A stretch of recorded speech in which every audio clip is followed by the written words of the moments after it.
Rawane ca Paal moom it ñu koy ziare moom it dina ànd ak ñun ci waxtaan bi tey donc nag loolu mu nekk lu am solo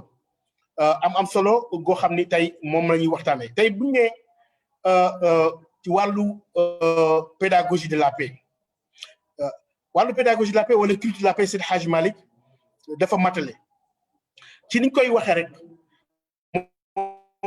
dafa am démarche yoo xam ne ñetti démarche la waaye démarche yëpp démarche complémentaire la bi ci njëkk mooy la démarche mu aboutir nag ci li ma tuddee la démarche victorieuse de la paix xam Seydi Hadji Malick ku ne xam na ni pédagogie de la paix ku ne xam na ko ci moom ci wàllu jàmm mooy na salaam ci arab xam na diggante salaam islam ni ñu nekkee sur le plan morphologique dafa neex a expliquer parce que mu nga taxaw rek ci bayit yi nga xam ni Sëñ Aliou Ngueye moom la def ci daal yam bu am solo ba ni Seydi Hadji Malick déjà situation bi muy wane dafa def décrire situation bi décrire li nga xam ne mooy œuvre Seydi Hadji Malick si décrire li nga xam mooy résultat bi Maodo obtenir mu ni ataawa bi xaa suudi zulmun wa zulmatun fa qaama bi sayfi lhammi bilxazmi mujradi fa jahada fiha bisiyasati wannada wa ilmin wa xilmin fahtada kullu muhtadi waaye fa saara zawayahu fi qura jamiuha milaan bi fawji raakiina wa sujjadi mu résumé lu gàtt rek ci œuvre Maodo ak ni mu ko defee ci jàmm ba pare mu nekk loo xam ne am na réussite mun dafa dikk Maodo dafa dikk wa biqaa'u suudi zulmun wa zulmatun mu fekk fi nga xam ne mooy bilaadu Soudan di rek nekk Afrique nekk ci lu fi nekkoon mooy tooñ li fi nekkoon mooy lëndëm Maodo taxaw fa qaama bi sayfil hammi mu ni Maodo jël jaaseem ñëpp yaakaar ni jaas la jël ngir cor baatu ñi nga xam ni dañ doon contre mission wala ñu mu ne bi sayfil hammi sayfi bi jaas la jaas yitte moo del war a ca himmatul insaani qaahiratun ala jamil akwaani bi nga xam ni ñëpp xam nañ ko ci tariqa bi nga xam ni mooy tariqa ambition parce que soo xoolee liñ ñi lahu himamun la muntaha li kibaariha wa himmatu sughra ajallu min ad-dahri Seydi Hadji Malick taxaw ci yitte bi sayfil hammi bil hazmi ànd koog dogu nag mujradi lan la Maodo def loolu mooy la démarche réflexive may wax parce que dafa taxawal stratégie démarche constructive et réflexive mu ni fa jahada fiha bi siyasati wan nada Maodo taxaw jihaar nu mu jihaare bi siyasati ci l'intelligence des situations loolu mooy du seeg boo ko firee politique rek day nekk sens bu restrictif mu ni bi siyasati wan nada wa ilmin teg ko ci xam-xam wa xilmin ànd ko ak lewette fahtada kullu muhtadi mu am résultat bi mooy lan fahtada kullu muhtadi képp koo xam ne yaa ngi doon sàkku njub am njub ci Maodo mu delluwaat li Maam Xaaji Mansour wax ni tiwaawanukum haadihi mahallu istiqaamatin ala fastaqimu li qablakum marru tiwaawan kat dëkku njub la kon dañ jub donc Seydi Hadji Malick taxaw ci démarche construction boobu mooy lan mooy bi mu ñëwee mu am stratégie mu xam ni fa mu toogoon ci tiwaawan teg fa jàngale mi yonent bi sallallahu alayhi wa sallam ak tariqa bi su jéemoon a agrandir université boobu nga xam ne rek moom la Paul Marty wax l'université populaire dina am lu mu indi ci digganteem ak ñi nekkoon ci réew mi jamono mooy tubaab yi Maam Hadji Malick am stratégie bi nag ba taxawal li mu taxawal ci jàmm dafa am benn revue Al Azhar bu nekk ci Égypte moo ci addu mu ni grâce à lui ci Seydi Hadji Malick l'islam a connu son épanouissement dans ce pays en créant des écoles des mosquées des zawaya et il a aussi formé de brillants érudits qui se sont éparpillés dans tous les coins du pays telle l'expansion de la lumière dans l'obscurité mu ni Maodo dafa ñëw mu delluwaat li Seydi Aliou Gueye wax Maodo dafa ñëw tabax zawiya yi tabax école yi fexe ba yar ñi mu yar ci jàmm wasaare leen ci àdduna bi ak ci Afrique ak ci Sénégal ñu wasaare l'islam mu xam ni am na lu tubaab bi tegoon boo xoolee la politique française li ko wuute la politique britannique seen colonisation mooy li nga xam li ñu tudd l'administration directe nga xam day am objectif assimilation de l'indigène pour contrecarrer ko Maodo xam ni mu delluwaat ci waa UNESCO li ñu wooyee tey rek ni la guerre naît dans l'esprit des gens c'est dans l'esprit des gens qu'il faut construire la paix Maodo taxawal njàngale ni mu def mooy du mu formé ñëpp ba nekk ay ngënk ci diine bi ak ci tariqa bi fees dell ci xam-xam Maodo wesaare leen Serigne Aliou Diop Maïmouna mu yabal ko gaaya Serigne Birahim Diop nekk Ndar nga xam ne moo nekkoon la capitale de l'Afrique coloniale française mu jël El Hadj Abdou Kane détaché ko à Kaolack en plein centre du bassin arachidier sénégalais mu mel dafay contrecarrer tubaab bi li mu tegoon mais en stratégie mu xam ni ay déplacement ci Afrique occidentale française mun na indi loo xam ni fitna lay jur. Seydi Hadji Malick def sa décentralisation lépp ci jàmm jël El Hadj Amadou Bouyo mu représente Côte d'Ivoire jël El Hadj Madior Diong mu représente au Congo jël El Hadj Ndari Mbaye mu nekk au Gabon jël El Hadj Babacar Dieng mu nekk Centrafrique jël El Hadj Abdou Ndiaye mu nekk Bamako donc Maodo quadrillé na li ñu xam mënante l'Afrique occidentale française ba laal sax l'Afrique équatoriale française lii may wax ni sëñ Abdou Aziz Al Amine moo ko nettali ci waxtaanu am solo ci Tivaouane mu ni Maodo dafa jël ñooñu ñëpp tasaar leen ci àdduna bi ak ci Afrique ak ci réew mi pour ñu développer benn stratégie wala ñu def sacrifice boo xam ni mooy àggale son œuvre spirituelle donc Maodo loolu mooy la démarche constructive bi doon wax mu nag aboutir ci mu la démarche finalement victorieuse ndax fa saaral zawaayahu fi qura jamiaha mila an bi fawji raakiin wa sujud nee na zawaayaa yu taxaw mujj foo dem fekk ko fa mu delluwaat ci mabit ba sëñ Babacar daan wax ni fi kulli qutrin min al aqtaari shuhratu ammat mazaayahu bal dar zawaayahu nee na zawaayaa yi mais nekkul ay zawaayaa yu vide de mila an mu fees dell bi fawji raakiina ci ay mbooloo yi ñuy sujjoot ak di ruka ak di wazifa xam nga boo dénombré nombre de mosquées yi nga xam moom la tabax rek nga xam Seydi Hadji Malick kon dafa am une démarche réflexive de la paix nga xam ni mu intégrer la dimension stratégique parce que dañuy al harbu xita la guerre est une affaire de duperie parce que sooy xeex koo xam ni bokku leen ay armes te moom mun na utiliser des armes démesurées da ngay am stratégie nga Yonent bi sallallahu alayhi wa sallam jëfandikoo na loolu boo demee ci Hudaybiya la fa am mooy loolu rek nga xam ni bu ko neexoon génn ay soldats ay kii mu xam ni Fathu Makka mi ngi ñëw mu muñ ko jaar ko ci Hudaybiya donc Seydi Hadji Malick dem ci démarche boobu muy cette démarche là ba am résultat yu am donc nekkul rek résultat yoo xam daf ko am ci nga xam kanam ki nga xam moo doon tubaab bi mais tamit ci ni mu yare njabootam ci jàmm soo xoolee bi fi mu naan wa aasiman maaraka fil awraadi même ci wird mu ni refuse de polémiquer sur le wird car c'est manifestement abominable ndax nee na polémique day jëmee ci li nga xam mooy taxaaqud mooy bañante te neen loolu du lekk li nga xam ne mooy tarbiyam mu ni bépp ndaje bu am polémique wala fu ñuy indi ay daw ko kon koo xam ne jël na téeram bi nga xam téere bu am solo la mooy Fakihat Tulab nga xam ne li mu yaare njabootam ci wàllu spiritualité ci la ko tënk mu dem nag bu mu àggee ci foofu buntu bi mujj parce que mag lu mu mujjal rek conclure ko am na solo bu mu am ci moom mu nekk ixtilaaful mazahib wal masharib te xam naa temps bi ñu pour développer ko mu indi yooyu yëpp donc léegi Maam Seydi Hadji Malick kon mënuñu wax léppam ci jàmm la ko teg kon culture de la paix buñ ko jaglee comme thème bu mag la mais li ci am solo mooy tey fu may conclure njàngale moomu ban jeexital la am njàngale moomu nan la marqué ñi nga xam ni ñoo nekk ci ginnaawam du ma mën a détaillé xam naa taxawaay yi am maam Abdou Aziz Dabakh nga xam ni taxawaay bu mu amoon dans les événements de 88 ay yeneen événements yoo xewoon na parce que tey dem nañu ba nga xam ni àdduna bi ci boobu fekk nañ Maodo ci loolu ci démarche boobu ñaari baat ci wàllu stabilisation ak résolution de conflit tey ñaari baat la ñuy utiliser ñaari concept yoo xam ni mooy concept yi ëpp solo moom la ñuy faral di wax mooy le concept d'agilité bi siyaasati wa nada la question de l'agilité mooy le concept aussi de co-construction Maam Seydi Hadji Malick am conscience ci loolu ba nga xam ne tey ñi nga xam dañ nekk dans le domaine de la résolution des conflits ak la promotion de la paix ñaari baat yooyu ci lañ dëppoo benn bi li ko lal mooy xam nañ ni une Kalachnikov n'a jamais tué une idéologie du fital boo koy rey li koy rey mooy ci xam-xam lay jógee ci pédagogie lay jógee mooy Maodo am pédagogie boobu benn bi aussi Maodo am lu mu xam mooy li ñu naan la conquête des cœurs est plus durable que la soumission des corps nit ki nga fexe ba moom xolam yar ko tarbiya ko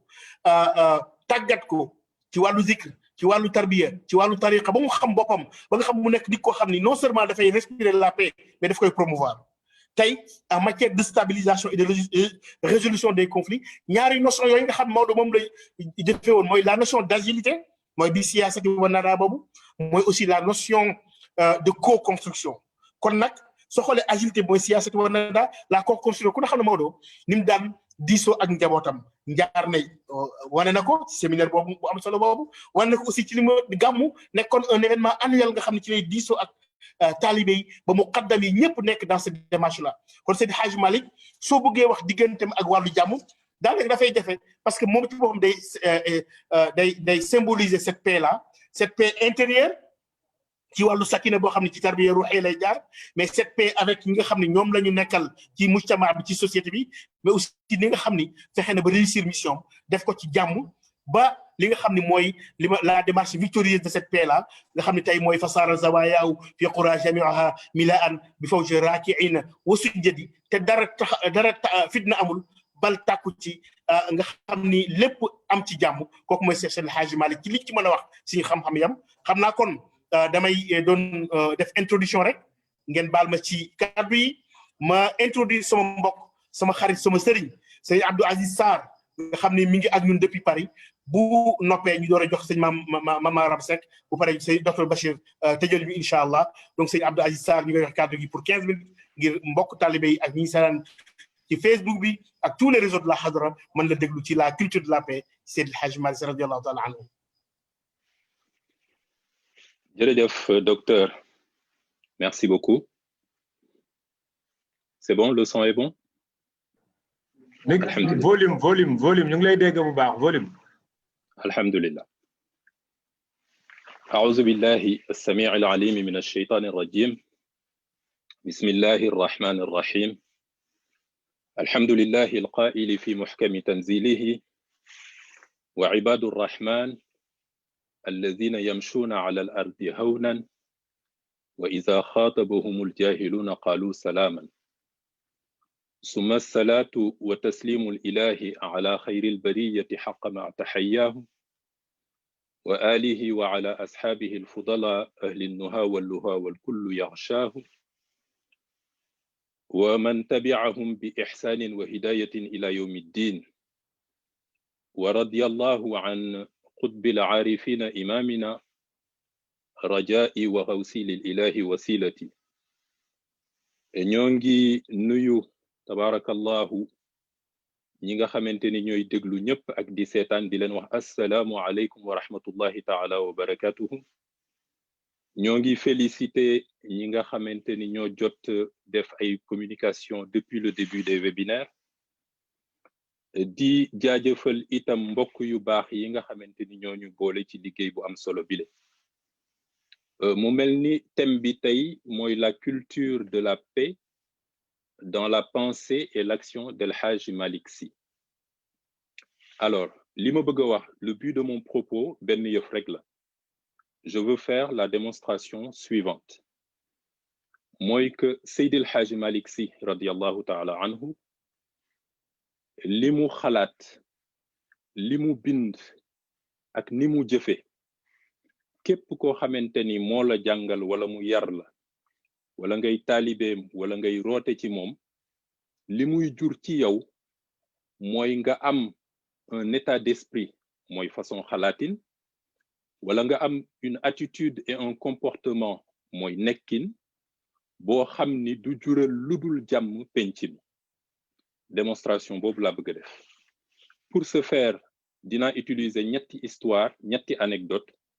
soog a dellu ci conclusion histoire bu njëkk bi may indi moo di ni il y a quelques années bi may liggéey en entreprise dama amoon benn collègue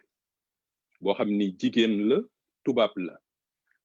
mu am une éducation chrétienne catholique plus précisément mais mu intéressé wu trop ci diiney l'islam di ma ci poser fu ma toll jamono bu ma toll mu di ma poser ay questions di ma laaj ci l'islam d'abord ci yonent yàlla Isa lan la alquran wax ci moom nan la ko alquran gisee pour aller vite ma wax ko rek ñetti point yu essentiel ma ne ko bi ci jëkk moo di yonent yàlla Isa moom setal na deram ndax wax na inni abdullahi atani alkitaba wa ja'alani nabiyyan man ndaw si yàlla la yonent yàlla la jaamu yàlla la mu waxaat plus loin ni ma kana lillahi an yattakhidha min waladin subhanahu إذا قضى أمرا فإنما يقول له كن فيكون وإن الله ربي وربكم فاعبدوه هذا صراط مستقيم من يالا موم بند دي سما بروم مولين بند دي سن بروم كون جامو لين كو لي موي صراط مستقيم موي يون جوب wu ni ciow jëm ci yàlla kon kooku setal na deram ma ni ko ñaareel bi moo di alquran ci boppam setal na ko itam ci histoire yi ñuy wax te demewul noonu ma ni ko alquran dafa wax ni wa ma qataluuhu wa ma salabuuhu walakin shubbiha lahum mu ni ñi ko toppoon rayuñu ko crucifié wuñ ko waaye benn subterfuge la wala benn leurre la yàlla wax sax plus loin quelques versets plus loin ni wala bal rafaahu llahu ilayhi yàlla moo ko yéegi indi ko ci moom ñetteelu point bi muy bu am solo moo di ni yonent yàlla Isa dafa wax ñi ko toppoon ni leen man dama nekk ndaw yonentu yàlla boo xamante ni dama ñëw pour dëggal li nga xamante ni yonent yi ma jiitu moom lañ indi woon waaye itam pour annoncer leen la bonne nouvelle wax leen ni am na yonent buy ñëw bu tudd Ahmad wa iz qaala Isa bnu Maryama ya bani Israila inni rasulullahi ilaykum musaddiqan lima bayna yadayya min at-tawrati wa mubashiran bi rasulin ya'tiya min ba'di ismuhu Ahmad waaye nag falamma jaa'ahum bil bayyinati qaalu hadha sihrun mubin donc nga gis ni yonent yàlla Muhammad ni ko yonent yàlla Isa annoncé alors sama collègue bi nag wax ma foofu nañuy duggee nag ci ni Seydil Hadj Malick intervenir ci anecdote mu ne ma léegi yonent yàlla Muhammad boobu nga wax ni moom la yonent yàlla Isa annoncé moom bi mu ñëwee ban message la indi ak ñan ñoo ko gëm ak naka la def ba convaincre leen ba ñu gëm ko ma ni ko nettali ko histoire yonent bi de façon résumée wax ko bi mu nekkee xale lu góor tabarakallahu ni mu nekkee woon nit ku wóor nit ku maanu bañ tuddee ko Muhammadul Amin ni nga xamante ni daan na def ay retraite spirituelle di dem ci xaaru Hira wa kaana bad'an ala hubbil xalaa'i illa an jaa fi lgaari ruuxul qudsi lam yanami ni nga xamante ni Jibril fekk na ko fa tabarakallahu ba jox ko waxyu bi ni ko iqra bismi rabbika na nga xamante ni jaaxle na dellu ca kër ga di lox di wax zammiloni tarfa'u umami ni nga xamante ni Khadija noonu la jàppee ci loxum yóbbu ko ci Warqata ibnu Nawfal Warqata wax Khadija ni ko wa qaala naamuusu Muusa zaaki fabtasimi bégal yow Khadijatu ndax naamuus bi dikkaloon Muusa moo dikkal sa borom kër gi bégal ndax yonanti yàlla la te moo mujj ci yonanti yi tabarakallahu di ko nettali histoire yonanti bi ba wax ko ñi nga xamante ni ñoo ko njëkk a gëm ma ni ko diine l'islam dafa am une caractéristique particulière malgré tout ce qu'on en dit aujourd'hui mooy diine boo xamante ni bi ko yonent yàlla Muhammad indee sallallahu alayhi wa sallam ki ko njëkk a gëm jigéen la ki ci topp xale la ki ci toppaat jaam la ma ni ko Khadijatun moo ko njëkk a gëm Ali ibn Abi Talib moo ci topp xale la Zayd ibn Harisa moo ci topp jaam la ma ni ko loolu lu caractéristique la ci diine ji mais passons ce n'est pas aujourd'hui l'objet de mon propos ma di ko limal nag ñi ko njëkk a gëm di ko limal ba ñu mat 14 personnes mu ne ma wax ma 14 personnes yooyu njëkk a gëm yonent bi ma ni ko Khadijatun wa aliyun wa ibnu harisatin wa man bi da'watihi usmanu zu salami summa ibnu awfin wa sa'dun wa zubayrun wa tal'atun ka usmana fi l-islami wal imami wa aamirun wa saidun ma ubaydata abdullahi ammarun subbaqun ila al-karami mu ne ma mais yow lii ngay wax nii foo ko xamee ma ni ko waaw kay yaa ngi doog a ñëw ma ni ko dama maam bu ñuy wax alxaaji Malick Sy mu bindal ñu biographie yonent bi ci façon bu yéeme def ko un poème rimé ko en mime looloo tax ñu di ko woowee mime ya mais tur bi dëgg xilaasu zahab la tudd ma ni ko mu def ko 30 chapitres def ko 1055 vers nettali ñu histoire yonent bi ca ba mu nekkee leer ba muy dugg bàmmeel nettali ñu mooy kan mooy yaayam kan mooy baayam naka la màggee naka la amee soxna ñan ñoo doon ay soxnaam ñan ñoo doon ay doomam ñan ñoo doon ay saxaabaam yan guerre la def naka la dunde naka la faatoo loolu yëpp Seydil Hadji Malick daf ñu ko indil ci façon boo xam ni soo miinee miimiya daanaka da ngay nekk ku incollable sur l'histoire du prophète alors bi ma ko waxee loolu mu ne ma mais El Hadji Malick boobu est-ce que mu ngi dund ma ne ko moom génn na àddina depuis 1922 mais soo demee Tivaouane muy dëkk bi ma juddoo ci Sénégal daa fa fekk njabootam ma ne ko sama turandoo Serigne Abdoul Aziz Sy Al Amin sëtam la moo jur baayam Serigne Babacar Sy mu ne ma est-ce que su ma ñëwoon Sénégal di nga ma wan fan la nekk ma ne ko bien sûr danaa la wan fi mu nekk danaa la yóbbu ci njabootam yépp mu ne ma man de wax dëgg yàlla éducation chrétienne laa amoon mais nii nga ma waxee ni ma sa maam boobu noonu la bindee ci yonent bi mu ne ma tax na fépp fu ma toogati mu ne ma parce que man milieu bi ma yaroo li ñu daan wax ci seen yonent bi du lu positif mu ne ma nii nga ma ko waxee nag dana tax ba fépp fu ma toogati ñuy wax ci seen yonent bi danaan leen yonent boobu ngeen di wax kat lii mooy histoire am nii la demee nii la demee nit ku baax la woon nit ku sell la woon nit koo xamante ni daf daan jéggal ay noonam nii la dunde nii la dunde mu ne ma itam li nga ma jàngal ci yonent yàlla Isa ni ko alquran indee mu ne ma loolu tax na ba fu ma toogati ñuy wax waxu yonent yàlla Isa man pour waslu àq danaa wax ni alquran kat lii la wax ci moom nga jàng foofu ni ki nga xamante ni maak moom bokkuñu diine bokkuñu culture bokkuñu éducation ni ma Seydil Hadj Malick Sy jàngalee histoire yonent bi tax na moom mu am dogu ci ni fépp fu mu toogati ñuy wax waxu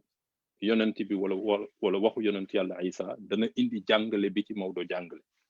nga gis foofu ni ay nit ñu bokkoon société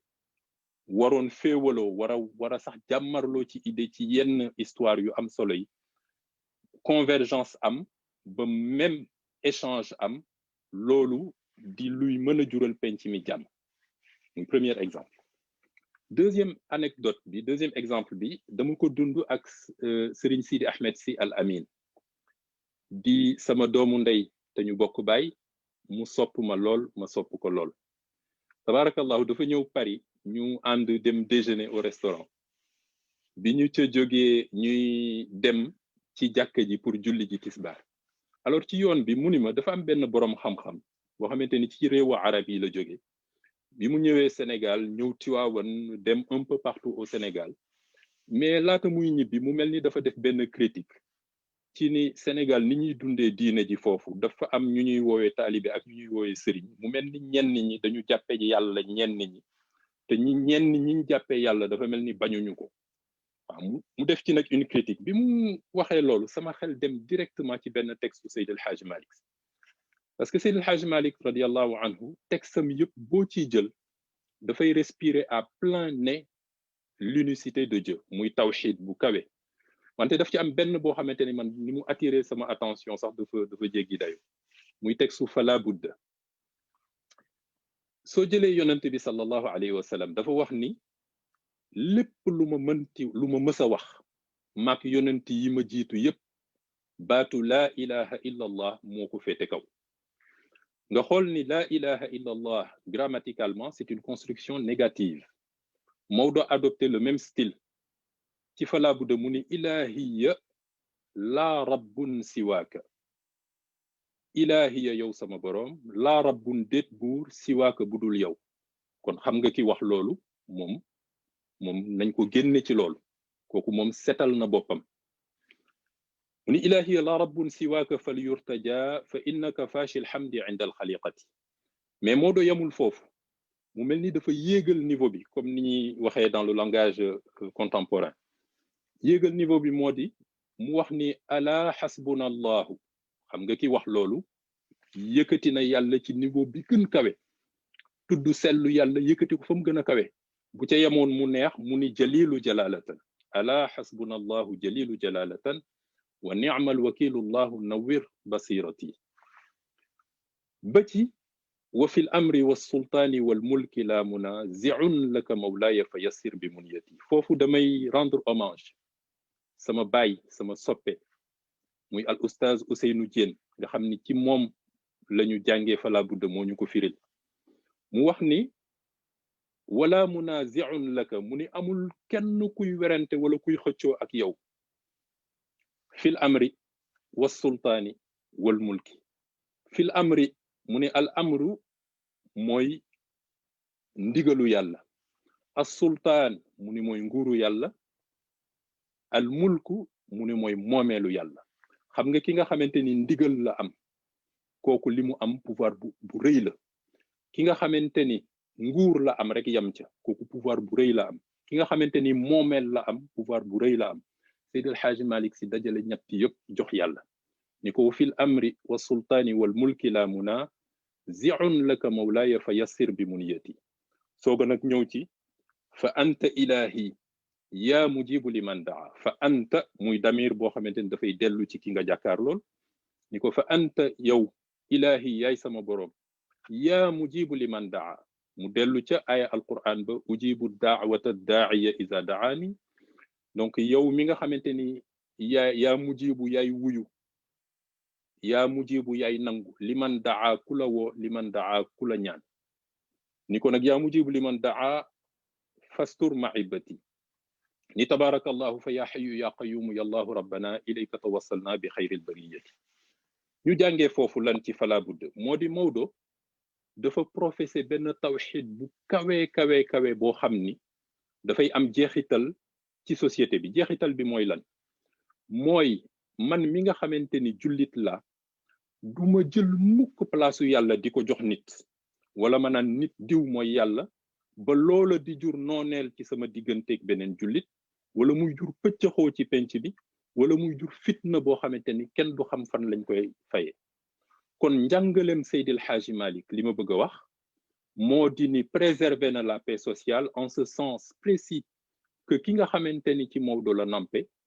du jaawale mukk lu mu warul jaawale ba loolu di jur pëccëxoo ci penc bi ñetteelu anecdote bi pour aller vite mooy keroog ba nga xamante ni gouverneur u Saint-Louis dafa ni dafay lakk Guet Ndar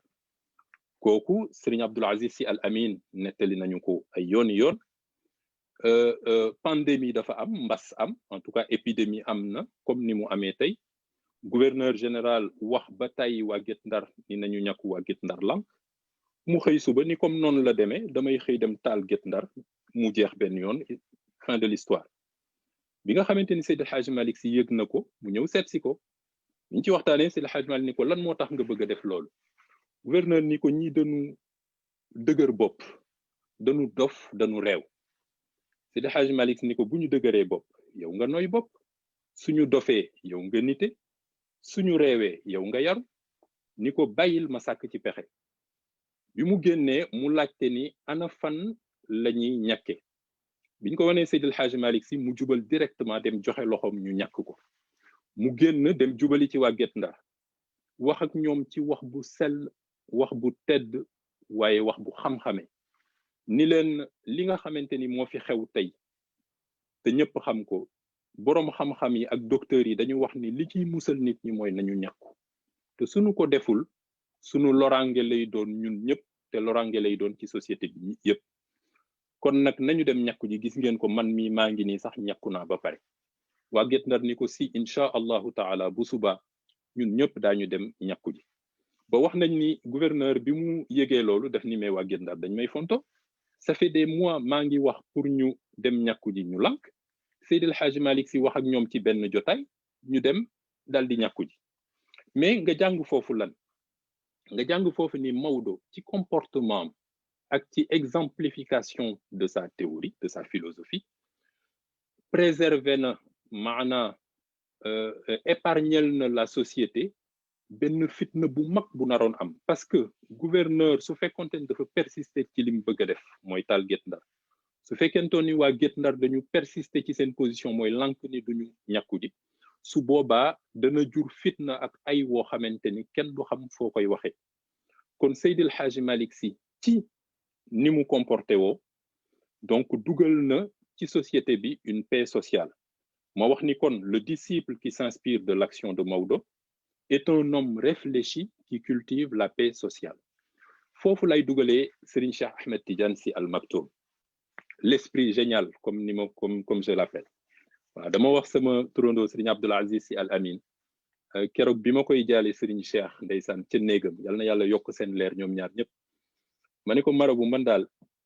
dama jàppoon ni Serigne Cheikh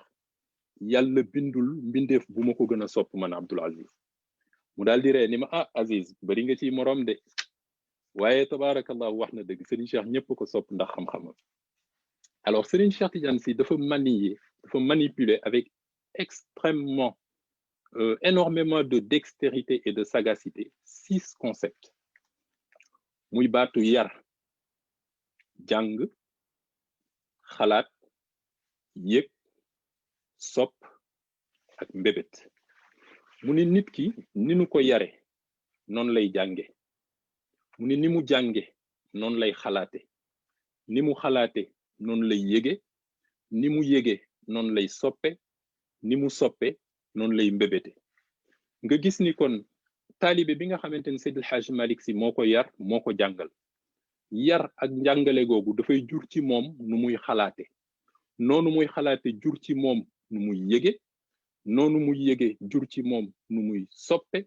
noonu muy soppe jur ci moom na muy mbébéte man pour prolonger la pensée de Serigne Cheikh Ahmed Tidiane Sy ma yokk ci un 7e concept mooy que ni nit ki ni muy mbébéte dafay jur ci moom ni muy jariñ réewam c'est-à-dire que ki nga xamante ni philosophie Mame Maodo moo ko imprégné loolu dafay déterminer en dernière instance la façon dont il se comporte la façon dont il agit pour le bien de sa communauté moo tax ma ni kon nit ki ni muy mbébéte loolu mooy jur ci moom ni muy jariñee pencam kon nga gis ni il y a une imbrication entre la pensée de Seydil Hadji Malick Sy et son action. Je dirais même qu'il y a une relation dialectique, comme nous l'avons dans notre jargon philosophique.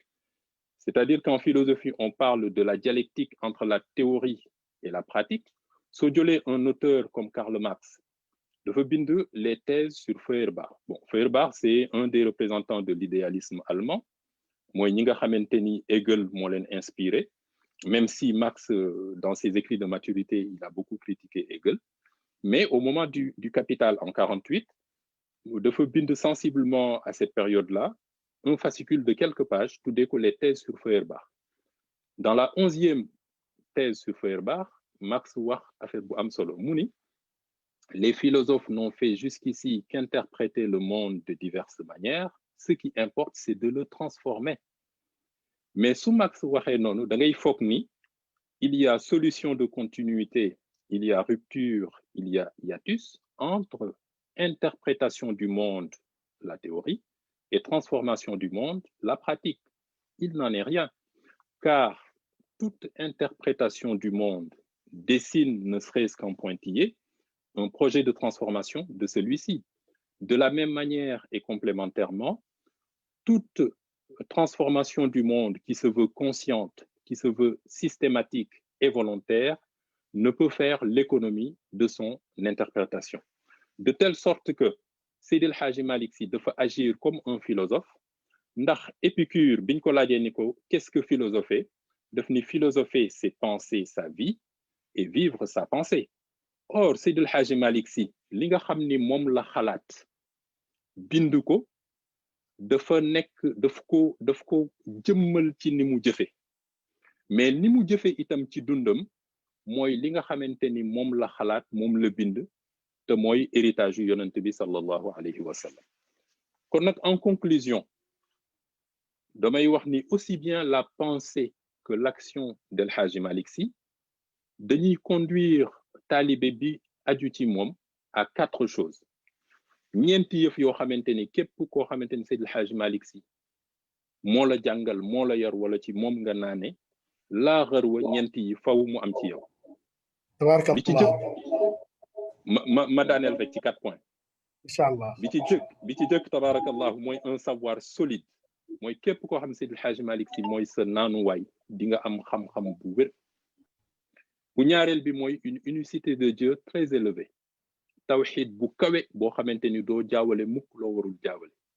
bu ñetteel bi mooy la culture de la paix, muy suñu temu tey, ndax na mu doxalee ca Guet Ndar ak gouverneur ba moo lay wan ni Seydil Hadji Malick culture de la paix pure la, ndax na mu préserver keroog na mu épargner la société pëccxoo bi naroon am. Dernier point bi mooy ce que j'ai appelé la détermination dans l'action humaine, mooy himma. Docteur laal na ko léegi tabarakallahu, j'en étais très heureux. Himma mu nekk un concept opératoire bu am solo ci philosophie Maodo nga xam ni da nga koy fekk fu ne ba ci Fala Budda mu wax ala himmati faj'al ilahiya aliyatan, aliyatan, himma bu kawe mu ne yow yàlla maa ngi lay ñaan nga defal ma sama yitte mu doon yitte bu kawe. waaye pour ban but? du doon yitte bu kawe rek pour ni dafa am lu ma koy doyee, pour ma des nekk góor goo xamante ni fu mu toll day préserver dignitéem, li an sirtu xurran xaalisan kulla wijhati kon nag tabarakallahu loolu mooy en condensé li ñu leen indiloon ñu ngi sant ñëpp di gërëm ñëpp di baalu ñëpp ak wasalaamu aleykum wa rahmatullahi taala wa barakatuh jërëjëf sëriñ bi loolu de mooy li sëñ Mansour daa def naan ataytal qawsa baariha ndax kon sujet bi jox nañ ko boromam ñu ngi lay gërëm bu wax sëñ Abdou Aziz di ziar bu baax li nga mujjee rek mooy loolu mooy philosophie Maodo dafa dëppoo ak jëfam dellu ci la mu waxoon rek ci zajru qulub ba wa in amalan an kaxta ilman tanasala bi mulkin mudaamin laysa fii xurub muy sëñ Mansour teg ko ni bu fekkee da nga jël jàng xam-xam may ko waxambaane jëfe jël la nguur gu sax gu amul benn xeex kon nag Maodo li mu bëggoon def yëpp def na ko ci jàmm te réussir na ko mooy cette approche victorieuse de la paix ba mooy résultat am li nga xam ni moom lañ gis tey ci wàllu xam-xam ay ndaw yu taxaw fépp ci àdduna bi dundal philosophie boobu kon nag vraiment ñu ngi lay féliciter di féliciter ñëpp ñi nga xam ñu taxaw ci liggéey bi loolu di yóbbu ci deuxième intervenant bi di sëriñ Mame Maram Seck professeur di gëstukat bu mag nekk ci IFAN ci wàllu linguistique mais nag di ngeen découvrir ni mbiram wees na rek wàllu linguistique li mu taxawee ci wàllu xam-xam en sciences sociales mu war a waxtaan ak ñun ba léegi ci cette philosophie de la paix cette culture de la paix ci pensée ak action wu Seydi El Hadji Malick Sy kon professeur Mame Maram kàddu أعوذ بالله من الشيطان الرجيم بسم الله الرحمن الرحيم الحمد لله رب العالمين الرحمن الرحيم مالك يوم الدين إياك نعبد وإياك نستعين اهدنا الصراط المستقيم صراط الذين أنعمت عليهم غير المغضوب عليهم ولا الضالين آمين اللهم صل على سيدنا محمد الفاتح لما أغلق والخاتم لما سبق ناصر الحق بالحق والهادي إلى صراطك المستقيم وعلى آله حق قدره وعظيم mbokk yi ñuy seetaan ñi ngi am mbégte ci teew fii ci jotaay bu am solo bi ñu di ko sant itam ñi nga xamante ni ñoo ci boole muy Zawiya Tijaniya di ziar ñu nekk ca bopp ba di ko dale ci Sëriñ Hamid Abdul Hamid ak Sëriñ Cheikh Tidiane Sy Sëriñ Ahmed Sy ak nag sama sëriñ di Sëriñ Moustapha Sy Al Amine ma di ko ziar donc doon ñëw rek xanaa am lu ma dolli ci li nga xamante ni moom lañ fi wax dañu wax ni soo bokkee jotaay ak ñoo xam ni da ngeen a bokk xalaat leen ñaar rek moo mën a am nga fàttali lu ñu waxoon ba pare mbaa nga jiitu leen ci lu ñu bëggoon a wax yàlla def na nag ñoom daanaka lu ëpp ci li nga xamante ni bëggoon naa koo wax junj nañu ko d'ailleurs ci concept yenn ci concept yi ngi yëkkati ñoom ci laay tàmbali sama wax bu ko defee ma mun a yaatal Serigne Bakary dafa wax lu am solo ci njëlbeen waxam dafa wax ni Seydi El Hadji Malick dafa am une intelligence de la situation loolu dafa am solo man ci wàllu nga xamante ni ci laay yëngu muy analyse du discours moo xam discours politique la wala discours religieux da ci am lu am solo loo xam ne mooy définition de la situation et Seydi El Hadji Malick bu waxee ni dafa amoon intelligence de la situation je pense que loolu mooy marque déposé wu Kër Maodo mooy maanaam jamono ju nekk la mu laaj ci wàllu xam-xam ci wàllu taxawaay nga wone ko dinaa ci dellu si doxe ci ay firnde beneen bi mbokk mi Abdoul Aziz ci biir waxam indi na Karl Marx la ma intéressé ci loolu mooy baatu interprétation loolu itam dafa am solo ci gisinu Seydi El Hadji Malick ak apportam ci diine ci Sénégal ndax dafa am lu mu fi fekkoon dinaa ci ñëw ci kanam mais réinterprétation wu diine rawatina jihad xëy na bokk na ci li ko may mu mën a ñoŋal li mu ñoŋal li mujj bi beneen concept bu mujj bi nga xam ne moo ñu fi dajale mooy culture de la paix kooku nag dama ci dolli la paix dans l'âme parce que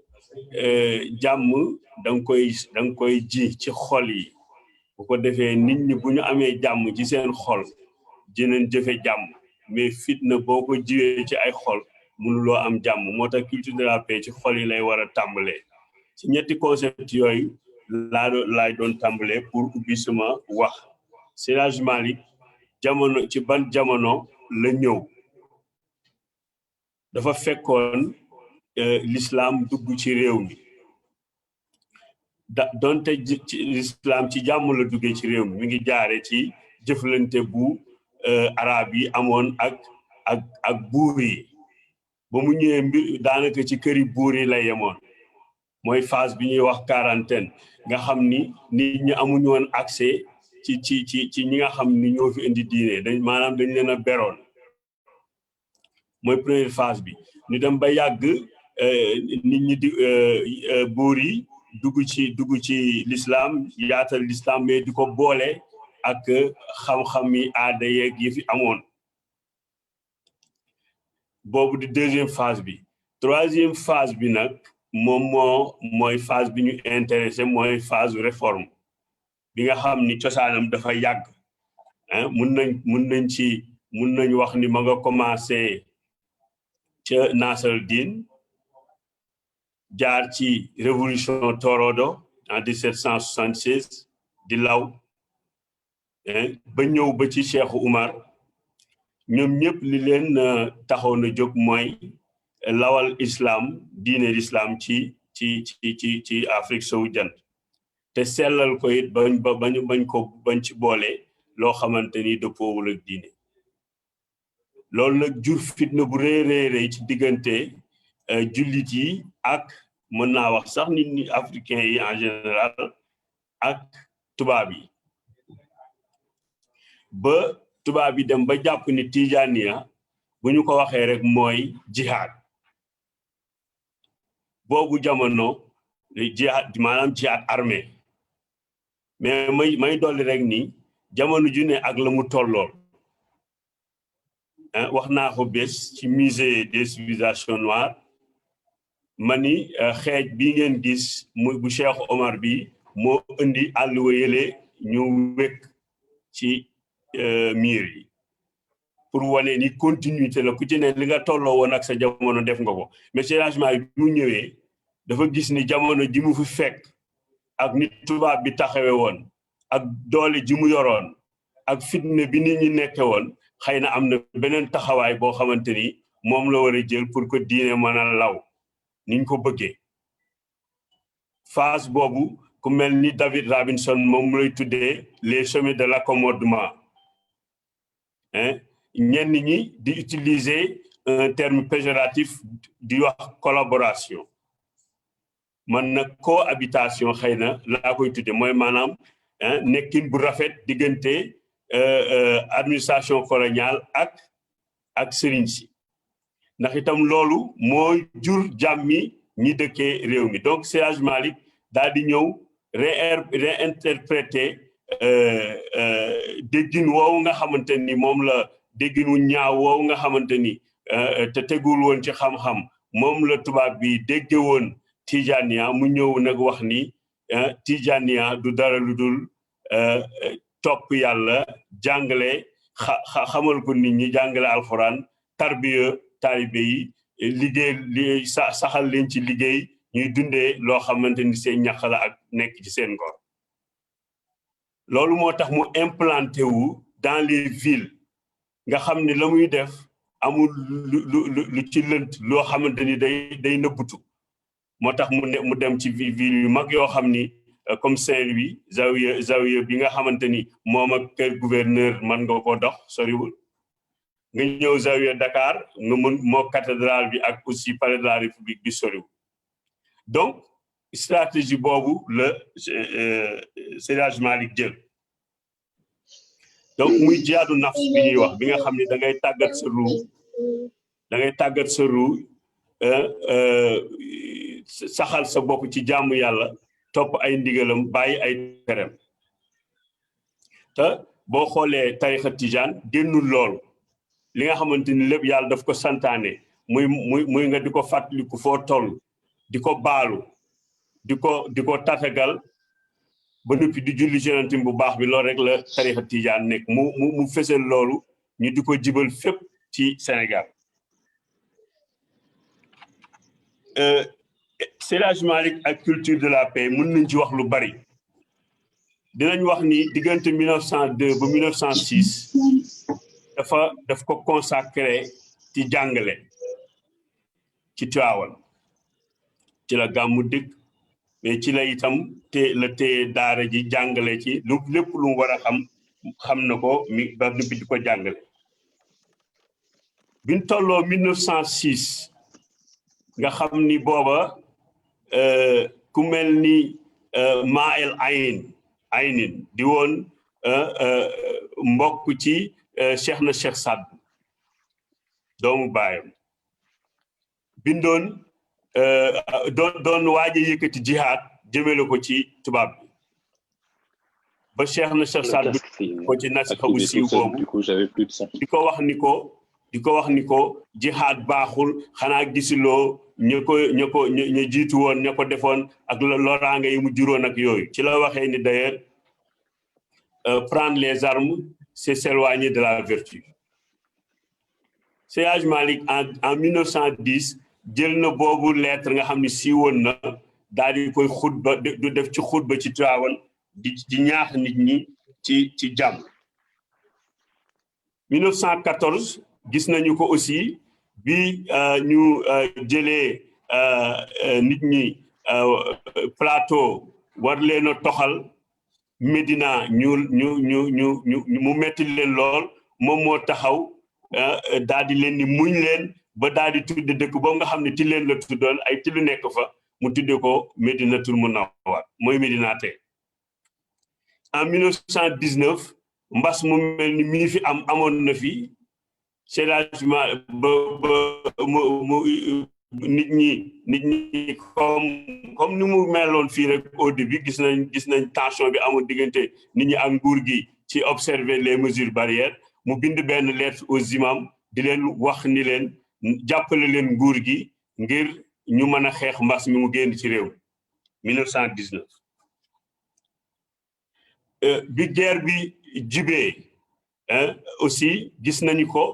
taxawaayam ci ni nañ jàppale France comme ñoom ñoo yor suñu kaaraange fii ci réew mi te ñi ngi nekk ci jafe-jafe nañ leen jàppale ndax bu nu amee ndam ci guerre bi mu doon ndam suñu ndam di doon it suñu kaaraange mu daal di ci sóobu ci yooyu ay exemple la yu bari yoo xamante ni Seydi Hadji Malick def na ko ci dundam ba ni mu génnee àdduna en 1922 donc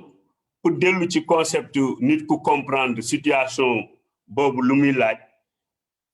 loolu moom lañu mooy mandargaal jëfu Seydi Hadji Malick dafay doon koo xam ni dafa comprendre woon jamono ànd ak jamonoom te terewu ko li nga xamante ni moom la bëggoon na def na ko ndax tey ku nekk teg na sa bët ci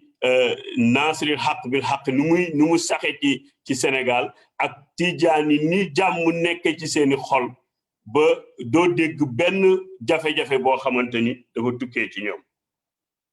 kon loolu laa bëggoon wax ci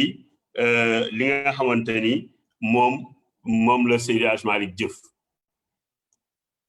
héritage boobu nag doomam yu baax yi ko wuutu dañu ko continuer bu ñu jëlee ku mel ni Serigne Babacar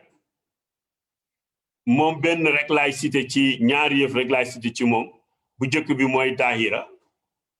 nga xamante ni dafay boole taalibe yi boole seeni xol ñu ànd di jàppalante di jëfandoo di demandoo di dem Tiwaawan di jàng itam seen diine di jàng téere tarixa bi di yaatal seen xam-xam ci tarixa tijaan yi moom moo ko def en 1932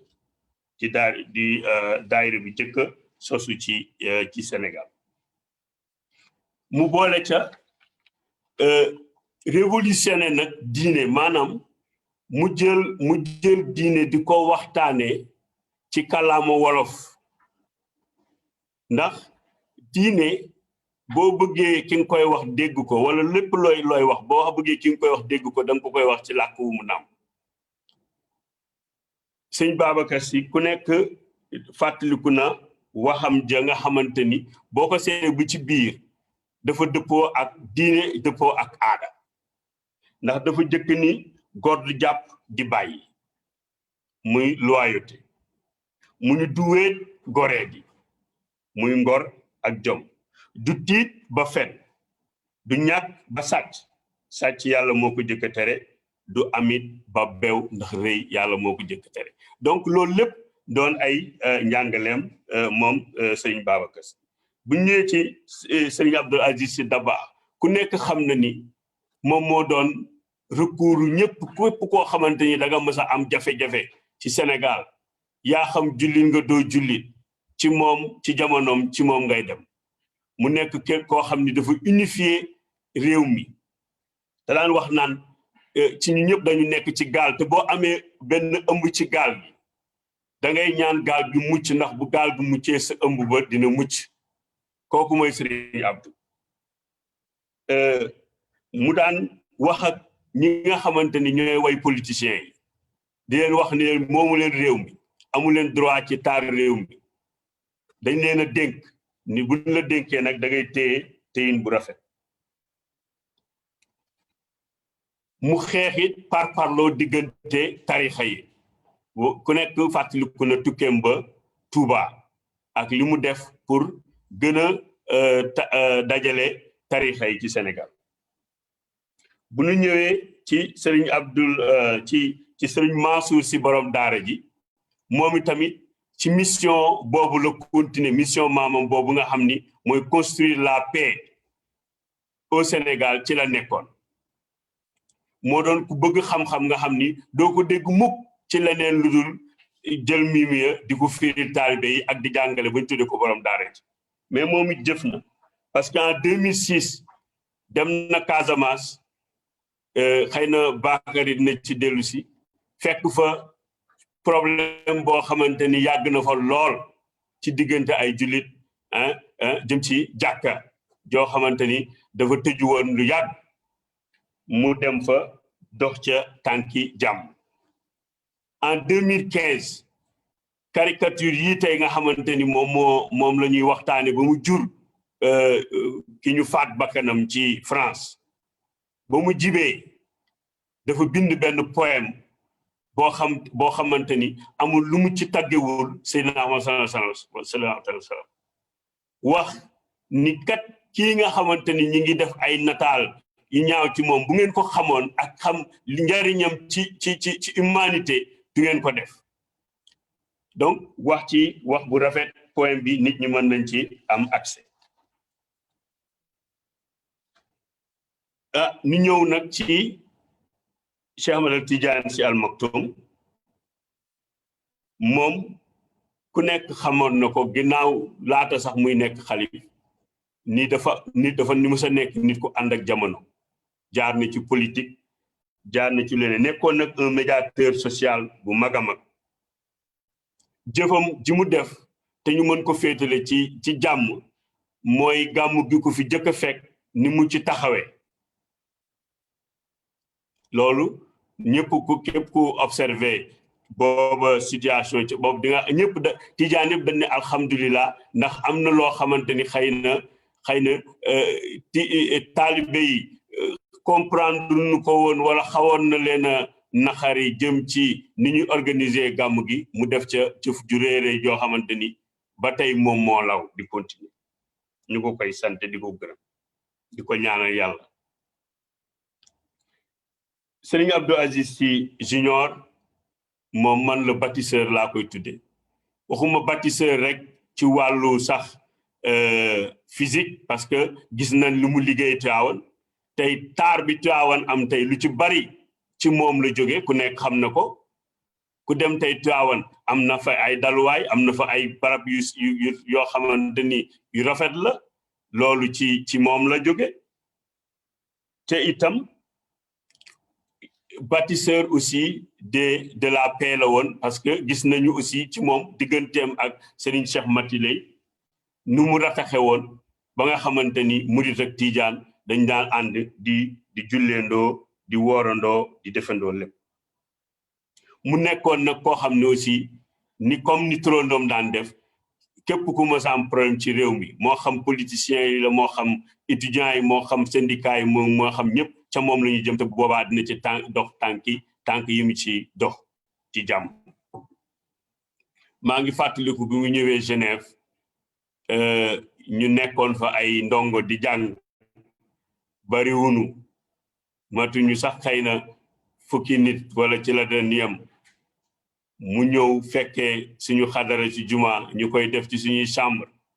duma fàtte loolu mukk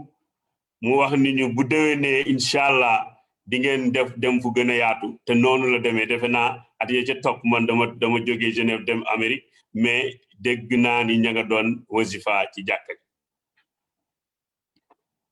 may jeexale nag ci Serigne Babacar Sy Mansour nga xamante ni waxam ak taxawaayam daf ñuy fàttali rek Seydi Hadji Malick si épidémie bi may doon wax depuis 1919 gis nañ déclaration bi mu ci def taxawaay bi mu ci def ci wàllu ñaax nit ñi ñu topp charia ñaax nit ñi ci ñu observer les mesures barrières mu jàppale ci nguur gi bu baax waaye œuvre bi nga xamante ni moo mujj te itam di doon loo xamante ni dina neex lool ci xolu taalibe yi mooy relance bi ñu def ci juma Seydi Hadji Malick bi nga xamante ni ku nekk mbébétoon nga àggale ko sëñ Mansour si sëñ Abdou Aziz si def na ci lu dabaax def na ci lu mën sëñ Mansour si borom daara ji def na ci lu mën moom ñëw na annoncé la relance de ces travaux kon ñu xam ni Seydi Hadji Malick njàngale macha allah dafa barkeel ndax njàngale mu barkeel mooy loo xamante ni ba nga koy sos mu yàgg na parce que bu li ñuy wax depuis 1902 ba tey ñu nekk ci mu jural jàmm réew mi ku nekk bëgg nga nekk taalibe Seydi Hadji Malick parce que lan mooy taalibe Seydi Hadji Malick mooy di wax lu rafet di sol lu rafet di topp yàlla di wasifa di boole di bari say istighfar loolu nag du lenn lu dul tabax nit ak jàppale ko ci diineem ba mu àgg ci yàlla ci loolu rek laay doon terminé maa ngi leen di sant di leen gërëm macha allah jërëjëf. jërëjëf sëñ Amaram kaddu yi rafet na te jaar na ci enseignement bi nga xam ni mooy enseignement wu Cheikh El Hadji Malick comme ni nga ko waxee rek mu nekk koo xam ni ci tarbiyam ci orientation lépp daf ko teg ci jàmm jooju nag moom mooy li nga xam ni moo law ba ci ay njabootam ki nga jaxal léegi maam Cheikh Hadj Abdou Aziz Dabakh nga xam ni ku mës a wax lu jëm ci jàmm rek daanaka moom nga ko waxal egsi ci aussi ci njabootam sëñ Cheikh Ahmed Tidiane Al Maktoum nga xam ni non seulement dafay défendre jàmm fu mu nekk waaye tamit dafa am taxawaay su fulla taxawee ci loo xam ni jëmul fu baax ci réew mi mu taxaw ci combat boobu bien avant l'indépendance mu continuer ko di nettali fu mu toll digganteem ak ñi nga xam ne ñooy la classe politique xam nga bu demee bi muy interpellé au début bi nga xam dañu bëgg a def une fédération du Mali mais ignorer les réalités culturelles nga xam ni loolu foo ko def rek même ci constitution de la paix ci résolution des conflits foo bëgg a tabaxee jàmm wala nga def médiation bëgg ignorer li nga xam ni mooy les us les traditions les coutumes les ressources culturelles endogènes nga xam tey moom lañ teg sur la constitution de la paix dox ma ngi koy wax ci xasidaam boobu nga xam ni fi muy waxee ci yaa dalatan nusibat dahal a'lamu gharratka saa'ata subhika al ahlaamu ba egsi ci li nga xam ne moo waral échec bu li ñu defoon ci fédération du Mali que cette construction mënul dox parce que dañu réere li nga xam ne mooy les réalités sociales kon ci wàllu construction de la paix école bu mag la ci ma nga naan wa jahalta xaq al asli fi aadatihim ghadibat lidaka yoofuha wa wakaamu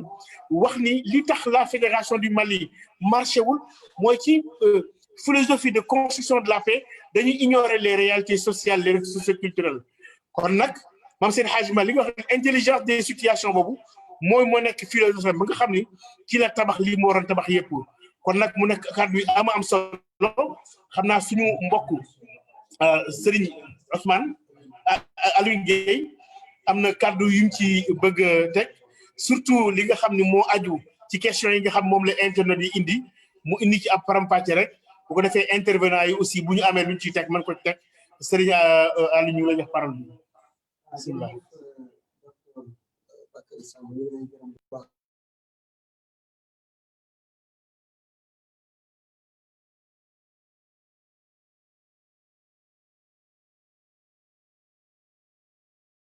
question bëri na trop léegi su ko defee rek dañ ciy jukki xam naa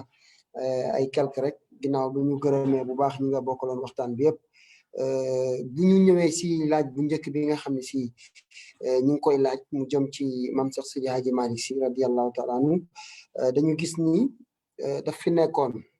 ñu bëri dañ jàpp ni nekkoon na fi ak tubaab yi mais dafa am lu mu doon dund ak tubaab yi dund ko ak borom xam-xam yi dund ko tamit ak ñi ñuy wax buur yi te kenn mus ci dégg Seydi Hadji Malick Sy am ci kenn jafe-jafe lan moo waral sax Seydi Hadji Malick amoon maanaam njàngale moomu amoon ak ñëpp jàmm ba tey fu ñu tuddee sax Seydi Hadji Malick xam ni jàmm lañ xam ci moom teewul tamit li mu waroon a doxal ci wàllu diine à chaque fois mi ngi koy doxal loolu benn laaj la beneen bi tamit mi ngi jëm ci Cheikh Seydi Hadji Malick Sy ak njabootam ku ne xam na ni njabootu Cheikh Seydi Hadji Malick kenn ku ci nekk am na foo xam si jaare na la fa comme niñ ko waxee léegi muy Serigne Babacar Sy muy Cheikh Hadji Abdoul Aziz Sy Malick ak Alaaji Mansour ba ci Serigne Sidi Ahmed Sy bi nga xam ne si tey gis nañ ni moom la joxoon tubaab bi lu waral tamit Cheikh Seydi Hadji Malick tàmm defee noonu njabootam ba kenn ku ci nekk boo waxee ci moom da ngay jàpp ni Cheikh Seydi Hadji Malick daf ko jaarale ci feneen foo xam si jaarale fa moroom loolu laaj la boo xam si tamit bëgg nañ ci intervenant yi daal ci andi seeni gis-gis beneen bi tamit ci Cheikh Seydi Hadji Malick ñi nga xam ne si jot na leen a jàngal moom tuddewu leen ay taalibe lu waral tamit tey day jàngal nit ba mu mokkal ba mu xam lépp mu beral ko daara ni ko demal doxal te gis nañ ci ay nit ñoo xam ne si buñ la jàngalee da ngay mujjee nekk maanaam looy def da nga leen di tàggu lu waral Cheikh Seydi Hadji Malick tamit def lu ni mel question bi ñu koy jeexale mooy question actualité la mooy fi ñu toll nii ci wàllu mbas mi am na ko wax léegi mu jëmoon ci peste bi mu amee ca Ndar gis nañ ni ci Cheikh Seydi Hadji Malick Sy taxawe woon tey mën nañ ko gis ci Serigne Babacar Sy Mansour ci wàllu Covid bi nii gis nañ ñi nga xam ne si géré nañ ko Covid bi boobaak léegi moo xam ni dëgg la mbas dafa wàcc mbas mi du trait ñu mën a continuer liñ daan def ci jàkka yi bu fekkee dafa nar a andi gàllankoor mu tëj jàkka yi tey moom lañ gis ci gàmmu gi ba li nga xam ne si na ko def ñu gis ni tamit foofu am na beneen njàngalem Cheikh Seydi Hadji Malick boo xam si tamit feeñaat na fa kon professeur Ba moo fii wàccoon ci ay laaj bëri na nag yu bëree bëri yoo xam si nit ñi andi nañ ko ci ay laaj mais ñeent yooyu rek ñu jukki ko ci ngir bañ a téye waxtaan bi ñu sant leen bu baax gërëm leen. jërëjëf mbokk mi laaj yu am solo xam naa dina ci sànni ay kàddu bàyyi sëñ Mamaram yu am lu ci tekki ak yeneen yoo xam ni sëñ Abdou Aziz Sarr bu fekkee mi ngi ci ligne ba léegi te mi ngi ci ligne ba léegi depuis Paris li ci am solo rek mooy sëñ Hadji Malick lu tax li mu def yëpp mu def ko mu ànd ak jàmm ànd ak jàmmal nit ñi tamit mooy li sëñ Aliou Guèye wax tontu bi mooy loolu fa jahada biha bi siyasati wan nada mooy loolu rek l'intelligence des situations ak li nga xam mooy sa pédagogie de la paix ak ñaari concept yi nga xam ni yi ma wax léegi muy le concept d'agilité et le concept de co-construction mooy loo xam ni da ngay xam jamono fu mu toll nga lijjanti li nga war a lijjanti yëpp jaarale ko ci pédagogie ak une paix réfléchie gis nga loolu dafa àggoon ci Maodo ñaari aspect yëpp benn facette bi nga xam mooy la facette bi nga xam ne de la rigueur nga xam ne li mu war a def yëpp Maodo ci wàllu sunna ci wàllu l'islam da koy def boobu mat sëkk waaye tamit ci lewat si njaboot moom la sëñ Algué naan ida nahnu ji'na nahwahu min ta'allumin wajadnahu sahlan layyinan lam yushaddidi nee na li xam-xam bi bari yëpp bu ñu mësaan ni ñëw ci wetam ngir jàng ci moom dañuy fekk mu nekk ku yomb abordé sahlan layyinan lam yushaddidi kon Seydi Hadj Malick mooy loolu rek li ñu wax mooy philosophie boobu nga xam ni li ko lal dëgg mooy agilité boobu mooy aussi xam fi jamono toll ak yar bi njëriñ ba loolu nag mu yóbbuñ ci ñaaral laaj bi nga xam ni soo gisee njabootam loolu ñu taxaw ci faja ilahi ahlana ahlu sunnatin wa ahla tibaa'i sunnatin fi taraxumi wallahi gis nga ci ñaanu wasifa bi mu wax ak borom ba pare da ko ni na nga def sama njaboot nag ñu nekk ci li nga xam moom laa tracé kon loolu li yonent yi daan ñaane sun zuriyatan tayyiba boobu nga xam ni mooy descendance boo xam ni la mag ñi nekkoon dañ ciy nekk loolu seen xayma yare njabootam te ci nag mooy fi nga daan la ci laaj bu am solo mooy li mu doon wax na li ñuy wax ni kër gi santul si yàlla la sant nga xam ni am na mag ñu nekk li doon wax naa ni yàlla maa ngi lay ñaan bu kenn xàmme sama njaboot ak sama ci ñaan moom lañu tuddi sama taalibe ñoom ñëpp ci njaboot gi lañu ba tax na tey loolu moom moo rejaillir ci tarbiya bi ak ci xaal bi nga xam ni moom la kër gi doxe ba ku nekk ak sa style Serigne Babacar Sy radiyallahu anhu ñëw à l'âge de 36 ans 37 ans yan bu 10 boobu nga xam ni mooy war a doon Maodo mu nekk ci jamono bu metti mu réorganiser xadra bi indi li nga xam ne mooy dawaayir yi nga xam ne bi ci njëkk a créé mooy daayiratul kiram juddoo au trésor nga xam ne kon cette élite intellectuelle bi nga xam ñoom la nekk doon ak ni nga ko waxee sànq ni Mamara waxee ni dafa nekkoon dans les grandes villes fi nga xam ni mën na fa nekk mun a affronter l'assimilation culturelle bi tubaab bëggoon def mais aussi taxaw jox leen des gages yoo xam ni moom mooy mission bi mu taxaw dina ko dox bu mu jeex dox ko ci jàmm maam Haji Mansour gis nga ca xasidam ba bu muy wax ci wawan moom it mu aj rek ca la sëñ Babacar waxoon ni rabba bila xalwatin asaabahu alanan hatta istaqaamu fa yaa lillahi man xaaw nee na Seydina Cheikh Ahmed Tidiane rabba bila xalwatin yar na ak njabootam te nekkul ci ak wéetaay maanaam comme ni ko defee dans la région bi asaabahu alanan seen xaajiment li mu def yëpp daf ko def ci biral ci ñëpp gis ko mu nekk comme ni ko waxee léegi dans les grandes capitales hatta istaqaam bañ jub moo tax c'est maam Haji Mansour ni ci waawanukum haadi mahallu istiqaamatin ala fastaqimu mithla man qablakum marru mu ni fii daal mu doon résumé lan mooy Tiwaawan mooy dëkku jub la léegi loolu bi mu ko defee tamit ñu nga xool maam Sey Hadji Abdi Dabakh nga xam ni moom mooy nit ku jàmm gi ki nga xam ni fu réew mi mas a toll dañuy dem sax ba nga xam ni bu ay mbir xewe ci réew mi donte bi mu làqoog léegi yàgg na dañuy tegaat ay paroles am ngir xelu nit ñi dellusiwaat nga xool ko ci Serigne Mansour borom daara ji li ko sëñ Maram waxee léegi mu xam ni c'est une bataille intellectuelle culturelle nga xam ni mooy li nga xam ni moo am ci wàllu caricature ak yeneen moom mu taxaw bind nga xool ko ci sëñ Cheikh Ahmed Tidiane Sy Al Maktoum kooku nga xam ni c'est une dimension universelle boo xam ni moom it dafa jël ñaari aspects yi l'aspect de la rigueur sur le plan intellectuel ak fulla ji ko yàlla joxoon subhanahu wa taala ak li nga xam mais aussi l'aspect nga xam ni moom léppam ci yar ak ci yiw la ko tegoon nga jël Serigne Abdou Aziz Al Amin nga xam ni moom dafa mel ni c'est une synthèse parce que fi ko yàlla tegoon ci xadra bi ñu bëri sax ñaan baatu porte-parole mais daf ko nekk naturellement nga xam ni moom mooy lisaanu xaalu kër gi nekk lisaanu xaalu l'islam bi te dañuy fàtte yenn saa yi ci bu ñuy wax ci moom dañuy yam rek ci wàllu xadra bi tey son combat mi ngi commencé yàgg na bi nga xamee la fédération des associations islamiques du Sénégal mooy FAIS tey bu ñu àggee yenn conquête yi nga xam am nañ ci wàllu njàngaleem arabe bi ci wàllu reconnaissance am mu ànd ko ak Pape Moustapha Cissé nga xam ne c'est un produit de Seydi Hadji Malick dama nekk keroog ak benn journaliste Yoro Dia muy nettali luñ ko nettali ci loo xam ni Pape Moustapha Cissé bi ñu demee ci Saddam Hussein di wax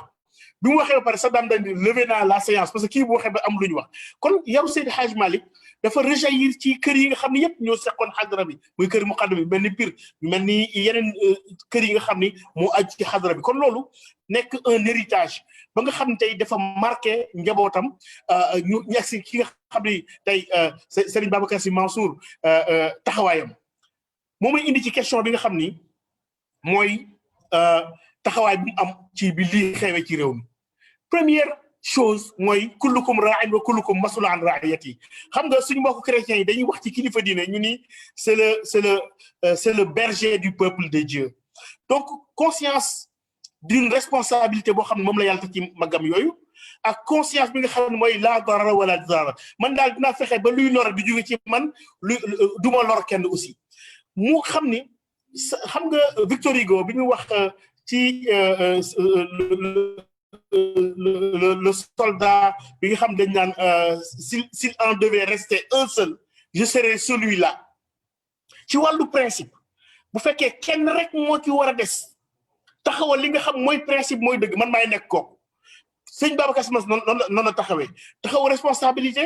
ak conscience de l'intérêt général mooy laa darara wala dirara am taxawaay bi mu ci taxaw teg ci njaboot gi loolu mooy li nga xam ne boo ko xoolee finalement ahla tibaa'i sunnatin fi tarahumi teg lépp ci sunna teg lépp ci fulla ak le sens de la responsabilité ak de l'intérêt général mooy boo ko bëggoon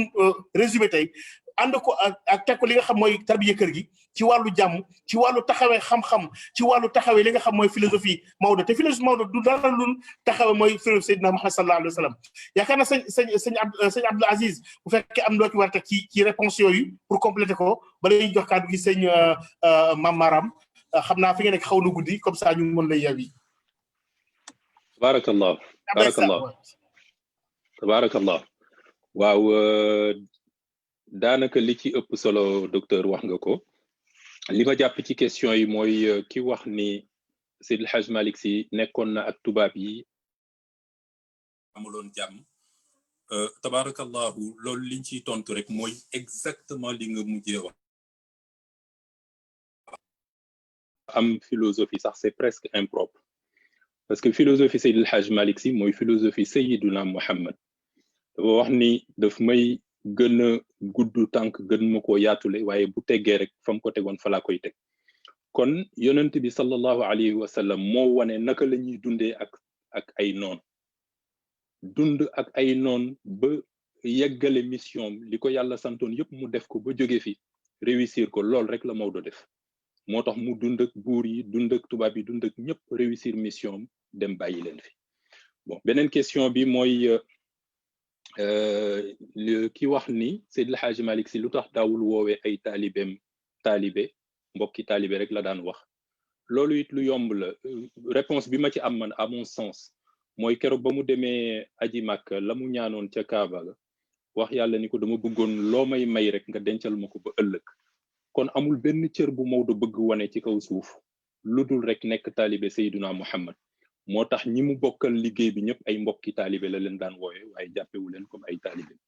bon bu mujj bi mooy effectivement taxawaay bi Seydi El Hadji Malick Sy amoon ca Saint-Louis keroog ba gouverneur bëggee lakk Guet Ndar ak buñ ko méngalee ak taxawaay bi nga xamante ni moom la sëñ Babacar Sy Mansour am tey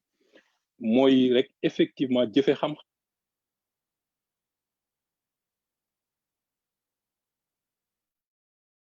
mbas mi tey docteurs yi ak scientifiques yi li ñu wax mooy nañu respecter les gestes barrières nañu takk masque yi nañu raxas loxo yi nañu respecter distance physique bi loolu la sëñ Babacar Sy Mansour appliqué mu nekk en droite ligne de l'enseignement de Seydi El Hadji Malick Sy. On se souvient notamment de la fameuse lettre bi nga xamante ni moom la envoyé woon lettre circulaire envoyé ko tabarakallahu imam yëpp pour wax leen ñu am taxawaay boo xam bu ñu wute mukk ak li nga xamante ni moom la médecin yi digle kon loolu la ñu amoon di ko indi ci réponse tabarakallahu ci question yooyu ñu ngi sant ñëpp di gërëm tabarakallahu docteur ci modération bi am na solo lool ñu ngi nuyu itam sëñ Mame Maram di nuyu suñu mbokk mi nga xamante ni moo ñu indil question yi nuyu Ousmane nuyu sëñ Abdoul Hamid nuyu Serigne Cheikh ak sëñ Sidi Ahmed Al Amin nuyu tabarakallahu mbokk yëpp di leen sant di leen gërëm wasalaamu aleykum wa rahmatullahi taala wa barakatuhu jërëjëf kàddu yi rafet na xam naa ñu jox sëñ Mamaram mu am yum ci indi ci ay tontu bala ñuy tàggoo incha allah. jërëjëf tontu yëpp leer na macha allah damay jukki benn rek boo xamante ni xëy na laaluñu ko muy doomam ji mu jël joxe ko ci guerre bi ba mu des fa loolu c'est la pédagogie par l'exemple parce que mënuloo ni tubaab bi ñoom la ñu yàlla booleel Cheikh Saad bu ci nasiha boobu ma doon wax sànq daf ci wax benn wax bu am solo bu diis sax dafa wax ni présence tubaab bi ci suñu biir mi ngi mel ni meew mu ñu rattee ci ween ba mu génn ba nuppi mënoo koo delloowaat fu mu jóge woon maanaam pour wane ni ñii yàlla moo ñu boole ak ñoom jamono ñu dëkk ñoom li ñu yor ñun soxlawuñu ko ñun li ñu yor ñoom soxlawuñu ko lu ñu mën kon mooy ñu cohabiter te aussi ñu xool ñun pexe yoo xamante ni dinañ ci jaar ba li nga xamante ni moom la ñu bëgg ci réew mi mooy muy diine law fi mu nit amal ko ci jàmm loolu moo doon stratégie Seydi Hadji Malick loolu moo tax mu mënoon a ànd ak tubaab bi mu déggoog ñoom ñu ko daan woo ci ay intervention ak lépp kon bu jëlee doomam joxe ko kenn du wax ni dafa làq doomam Malick dafa làq doomam jël suñuy doom di ko yebal ci di leen yebal ci guerre loolu moo doon lool mooy lu ma ci bëggoon wax di ci des nag wax dëgg yàlla tontu yi leer na duma ci jaaraat maa ngi leen di sant di leen gërëm asalaamaaleykum wa rahmatullah. jërëjëf sëñ Mamaram ñu ngi gërëm aussi suñu collègue suñu mbokk suñu sëriñ sëñ Abdoulaye Sarr di gërëm waa xadra bi yëpp gërëm aussi ñi nga xam ne ñoo taxawee lii mu mel ni waa cellule Zawiya Tijaniya di nuyu suñu mbokk suñu xarit si Cheikh Ahmed Tidiane Amin ak ñi nga xam ne ñoo fi nekk macha allah fi ñu nekk nii mbokk yi sax am na ñu fi ñëw teew fi di ñu wéttali ci liggéey bi soxna Ndeye Astou léegi la fi egsi moom it nga xam ni ko am solo ci taxawaayam gis nañ keroog seen webinaire bi xanaa rek kon sëñ Abdou Aziz depuis comme yaa nga Paris nga ñaanal ñu rek comme ça ñu mën a tëj jataay bi wala joxe ñaan incha allah. tabarakallahu man kat ndongo daara laa waaye nag comme def nga ma honneur bi duma ko bañ kon nag ma dellu ci fala budda rek jàng ñaan bi ñu Seydil Hadj Malick Sy jàngal a'udhu billahi minash shaitanir rajim bismillahir rahmanir rahim alhamdulillahi rabbil alamin arrahmanir rahim maliki yawmiddin iyyaka na'budu wa iyyaka nasta'in ihdina siratal mustaqim صراط الذين أنعمت عليهم غير المغضوب عليهم ولا الضالين اللهم صل على سيدنا محمد الفاتح لما أغلق والخاتم لما سبق ناصر الحق بالحق والهادي إلى صراطك المستقيم وعلى آله حق قدره ومقداره العظيم إلهي بقطب العارفين إمامنا رجائي وغوصي للإله وسيلتي ختام النظام للولاية جملة به أرتجي العفران من كل ذلة به أرتجي فتح المعالق كلها وقايتنا التجان من كل شدة وكم أشتكي عند الإله زيارة زواياه لكن العنان بقبدتي إلهي فاعف الوالدين ذنوبهم كذلك يا رحمن كل المشيقة سبحان ربك رب العزة عما يصفون وسلام على المرسلين والحمد لله رب العالمين آمين يا رب العالمين بارك الله فيكم آمين تبارك الله